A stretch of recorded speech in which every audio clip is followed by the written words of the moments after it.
வயநாடு நிலச்சரிவில் மேலும் ஒருவருடைய உடல் சடலமாக மீட்கப்பட்டிருக்கிறது. 3ஆம் நாள் தேடுதல் பணியின் போது ஒருவரின் சடலம் கண்டெடுக்கப்பட்டிருக்கிறது. அண்மை செய்தியாக பார்த்து வருகிறோம். ஏற்கனவே 3 பேர் உயிரிழந்த நிலையில மேலும் ஒருவரோட சடலம் தற்போது மீட்கப்பட்டிருக்கிறது. வயநாடு நிலச்சரிவில் மேலும் ஒருவர் உடல் சடலமாக மீட்கப்பட்டிருக்கிறது. தொடர்ந்து 3வது நாளாக தேடுதல் பணி நடைபெற்று வரும் நிலையில் ஒருவரின் சடலம் கண்டெடுக்கப்பட்டிருக்கிறது. மேலும் தகவலை செய்தியாளர் பிரசாத் வழங்கிட கேட்கலாம். பிரசாத், வணக்கம். முழு தகவல்களையும் சொல்லுங்க. வணக்கம். நேற்று முன்தினம் கேரள மாநிலம் வயநாடு மாவட்டத்திற்குட்பட்ட கல்லாடி பகுதியில் நடைபெற்ற நிலச்சரிவில் பல தொழிலாளர்கள் அந்த பகுதியில் நடைபெற்ற சுரங்கப்பாதையில் கட்டுமான பணியில் ஈடுபட்டிருந்த வட இந்திய தொழிலாளர்கள் அந்த பணியில் ஈடுபட்டு கொண்டிருக்கும் போது இந்த விபத்து நிகழ்ந்தது. இந்த விபத்தில் பல தொழிலாளர்கள் அது மண்ணுக்குள் சிக்கியிருக்கலாம் என்ற அடிப்படையில் அன்று முதல் தேடுதல் பணி, மண்ணை அள்ளி தேடுதல் பணி நடைபெற்று வந்தது. இன்று 3வது நாளாக இன்றும் பணி நடைபெற்றுக் கொண்டிருக்கின்றது.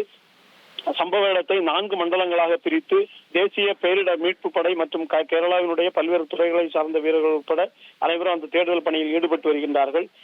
கிட்டத்தட்ட அந்த பணிகள் சம்பவ இடத்தில் மண்ணை அள்ளி அகற்றுகின்ற பணி, தேடுதல் பணி நிறைவடைகின்ற ஒரு சூழலில் இதில் அருகே இருக்கின்ற மீனாட்சி ஆறு என்று சொல்லக்கூடிய அந்த ஆற்றில் தேடுதல் பணி இன்று காலையிலிருந்து நடைபெற்றுக் கொண்டிருந்தது. அந்த இடத்தில் தான் ஒரு சடலம் மீட்கப்பட்டிருக்கின்றது. இந்த சடலம் அதனுடைய உருவம் யார் என்பது தெரியவில்லை. ஆனால் ஒரு ஆணினுடைய சடலம் தான் கிடைத்திருக்கின்றது. அந்த சடலம் தற்போது அங்கிருந்து வைத்திரி அரசு தாலுகா மருத்துவமனையில் பிரேத பரிசோதனைக்காக அனுப்பப்பட்டுள்ளது. அவருடைய விவரம் தெரியாத நிலையில் அது யார் என்கின்ற இதையும் தேடுகின்ற விசாரிக்கின்ற பணியும் நடைபெற்று வருகின்றது.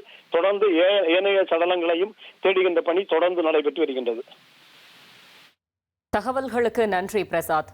வயநாடு நிலச்சரிவில் மேலும் ஒருவரின் சடலம் மீட்கப்பட்டிருக்கிறது. அது தொடர்பான அண்மை செய்தியை பார்த்து வருகிறோம். இனி செல்லும் இடமெல்லாம் செய்தி. தந்தி டிவியின் வாட்ஸ்அப் சேனலை ஃபாலோ பண்ணினா செல்ல இருக்கும் இடமெல்லாம் செய்தி.